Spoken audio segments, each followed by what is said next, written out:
И здраво на сите, Мартин од Јаки коли тука. Моментално сме на автоплацот Ауто Барон во Припор, а во однос на точната локација, пред да направиме една прошетка низ автоплацов, сега во моментов ќе ви ја покажам. Најлесно за ориентирање, еве може приметувате од десно се зградите Джевахер заедно со крстот и ние овде на оваа раскрстница вртиме лево, тоест се движиме по улица Булевар Србија и одиме надоле накај семафорите за да продолжиме за накај Припор. Секако на семафориве продолжуваме право и одиме накај првиот кружен тек што ќе го забележите за кратко.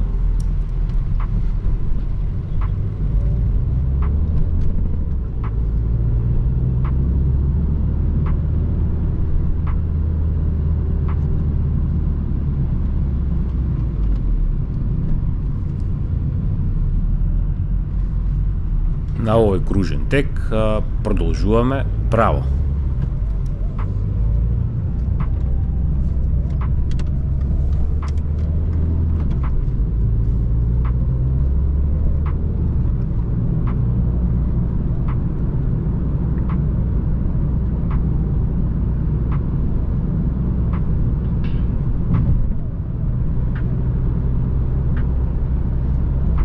Во оваа близина, да речеме, како некој познат објект што може да си ориентирате, тука од лево некаде е и фабриката Усија иначе, но ние ете си продолжуваме сега накај наредниот кружен тек и тука е битно да го видите точно кој излез треба да го фатите за да се уклучите за накај патот накај Припор.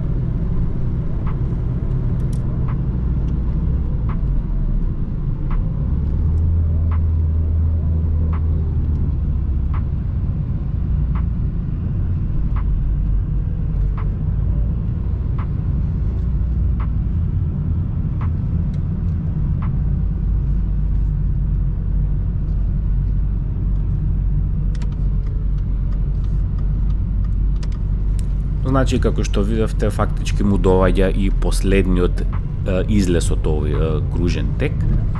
И сега веќе се движиме нагоре, една пострмна угорница, бидејќи вака ја искачуваме и планината водно, само што не од класичниот влез што сите го знаат, туку од кај Припор. И сега тука имаме околу можеби некој километар, така нешто, се движиме или повеќе, не знам точно баш со сигурност, ама за многу брзо време ќе го видите и влезот за некај автоплацот Ауто Барон. Иначе по оваа траса оди автобусот 24-ка, фактички на последната 24-ка, нешто пред таа станица е автоплацот Ауто Барон. Впрочем, останете уште некоја минутка и точно ќе видите каде е влезот.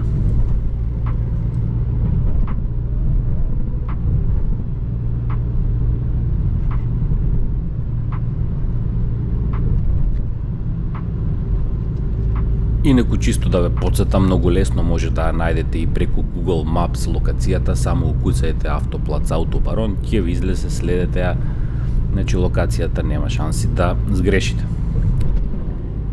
Ети еден автобус што се враќаше, тоа беше веројатно 24-ка. И сега за кратко ќе го видите влезот. На плацот имаше околу 30 коли, барем така нешто ми се чинеа. Така да сега ќе влеземе, ќе прошетаме, ако ви интересира што има, останете до крајот на видеото, ќе ги разгледаме заедно.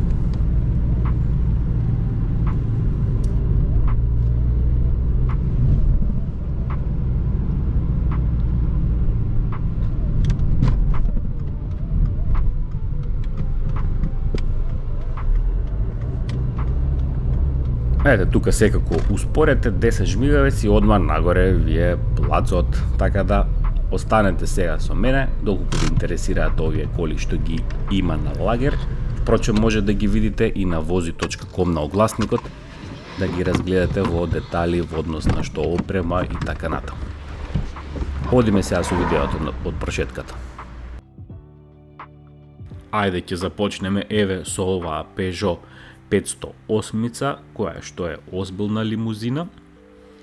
Една генерација поназад, да речеме, од најновата, но сепак се уште вака на изглед доста атрактивна од надвор, па и од внатре не е лошо, ми се допаѓа, добро е стокмено. Цената е 11.900 евра, 1.6 HDI моторот, кој што е доста економичен, познат по неговата штедливост, а богами и издржливост, бидејќи добро се имаат покажено со тек на време.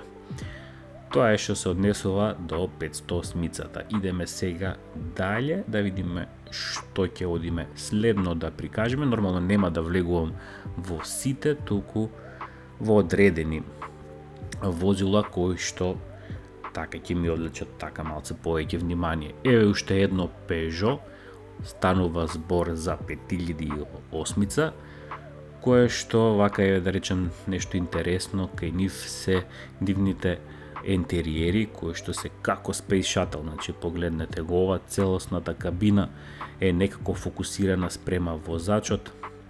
Си имате подпирач, автоматски менувач, огромна убава панорама, така да милина за надолги стази и одлично решение за некоја фамилија. 9950 евра и 101.6 HDI мотор.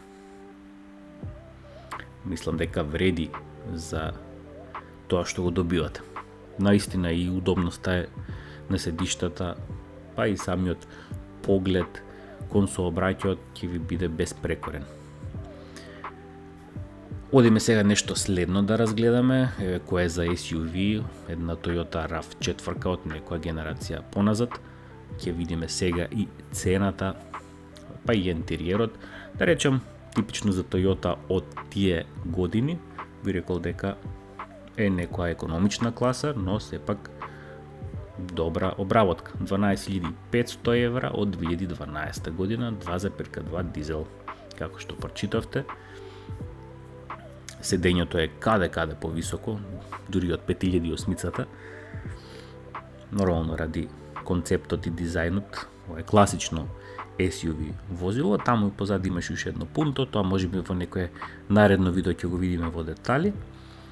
Одиме сега надоле на кај Плацов, една шизичка Audi A3 имаме од десно, да речеме за некој млад човек, ја мислам дека е идеално, ако е со повише, да речеме, пари, за тие што барат нешто поевтино. Еве ги овие тука што ги гледате, сите на купче, мали градски автомобили, Seat Ibicите, Opel Corsите, па ете и Fiat Punto, лево имате Grande Punto, тоест сите овие се некој добар избор за некоја почетна прва кола, за возач почетник и така натаму. А и ова не е лошо, малце еден степен погоре би рекол Citroen C4, која што мислам дека и ќе влеземе сега да го видите и интериерот. Што не е лош, убав, така дава доем да може да се бори, да се конкурира па и со голфче и автомобили од таа класа, така да ми се допадне интериерот. 7.499 евра и 101.6 HDI, како што гледате групацијата беше од Citroen. Тука генерално ги фураат тие 1.6 HDI мотори и како не се лоши, добри се.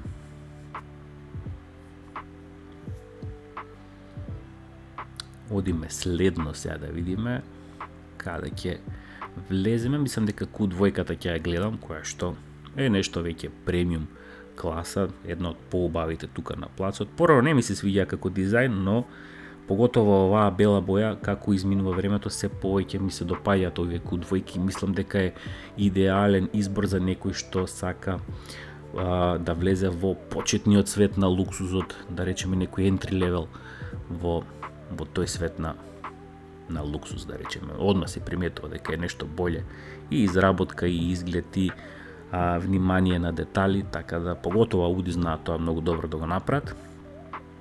Како што гледате, еве цената, 1.6 TDI моторот, мислам сасем коректно и добар мотор за оваа каросерија, автоматски менувач, доста шизичко моделче е Q2-ката за некој млад човек кој што има некој малце подлабок џеп, што сака да си купи нешто добро, така да Q2-ката ја препорачувам.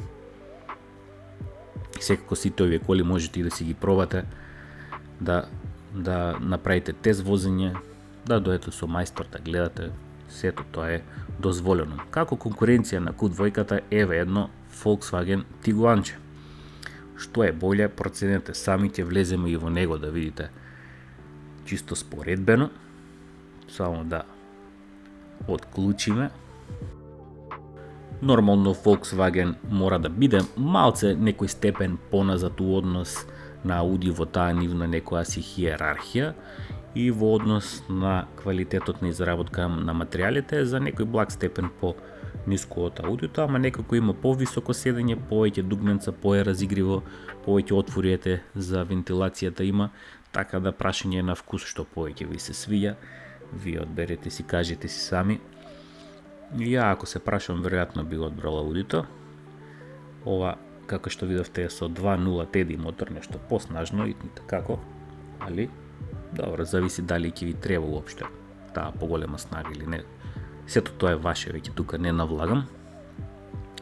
Одиме далje сега во останатиот дел од плацот, кај што имаме неколку каравани и хечбеци, Opel Astra, Peugeot 308, сите тие се во некоја конкуренција на Golf, некој што не ќе Golf да вози, а сака некој таков тип на возило. Еве ги и караваните, едно BMW серија 3 караван. У принцип и не ги сакав многу BMW као караван, пошто филозофијата на BMW е нешто друго, ама ипак успеале и во овој модел, иако е караван, да го направат седењето толку ниско и да се чувствува возачот како да вози некое спортско BMW. Таков некој доем ми даде, што е позитивна ствар. А и на изглед не е лошо, убаво изгледа, иако е караван. Еве ги податоците, 14.200 евра. Кошта ова моделче, што мислам дека е топ фраерски, да речеме, модел. Да речеме како некој што е фамилиарен човек, ама има кул возило. Така да ете, дури на лице место ставам лајкови дека ми се допаѓа. Идеме се другите каравани да ги видиме, пошто има неколку на купче. Као конкуренција е да го видиме Passatот, што е класика караван. Дури и во најпоследната генерација Passat решија да не произведуваат седан, туку само исклучиво караванска изведба, бидејќи потоа и беше препознатлив Volkswagen Passat. Убав е, нема што, може и боле од BMW-то, не знам вие проценете тука некаде се. На изглед стварно атрактивни се и двата каравани. Убава предница, убави фарови и Passatот вади, ама и BMW-то. Хромирани лајсни, што ти ја знам едно друго. Сега ќе влеземе да споредите и внатрешноста. Нормално овде е класика. Мислам дека секој веќе има влезено во некој Passat, го знае интериерот, филозофијата каква е на Volkswagen Passat. 17.200 евра, 2.0 TDI 150 коња и тоа ви е класика, автоматски менувач, така да сигурица за фамилиарен човек. Мислам дека нема утка тука.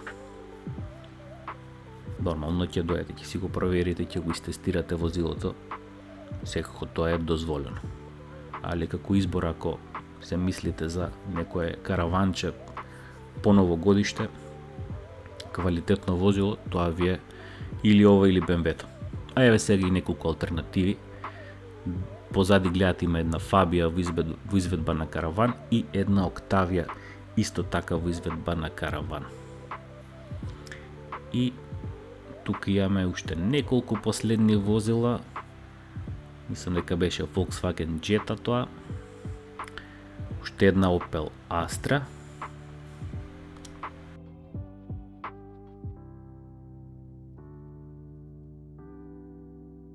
А еве ја и алтернативата, како што ја спомнав, да речеме Шкода Octavia, кај што од Шкода би рекле дека добивате најмногу за вложеното, што и така и е, така да за тие пари за која што се нуди, стварно и добар изглед, и добра опрема, и убаво на изглед, и солидна обработка, сето тоа. Автоматски менувач. Како што гледате нешто во стилот на Passatот е, еден степен можда малку пониско, евеа цената 14.750, 1.6 TDI, 2019 годиште, што е доста добро, е ново, да речеме, скоро. Убава положба на седиштата, добро ергономско седиште, така да исто и ова би влегло во конкуренција на другиве две возила, ако барате караван, да речеме. Така да тоа е тоа, јас се одјавувам сега од овој плац, доколку ви интересира повеќе во однос на сите овие возила за целосната понуда, можете се јавите на бројчето, можете да отидете на vozi.com и на нивната онлайн продавница на автоплацот Автобарон и да ги погледнете сите возила. Така да ви благодарам за вниманието и се гледаме во следното.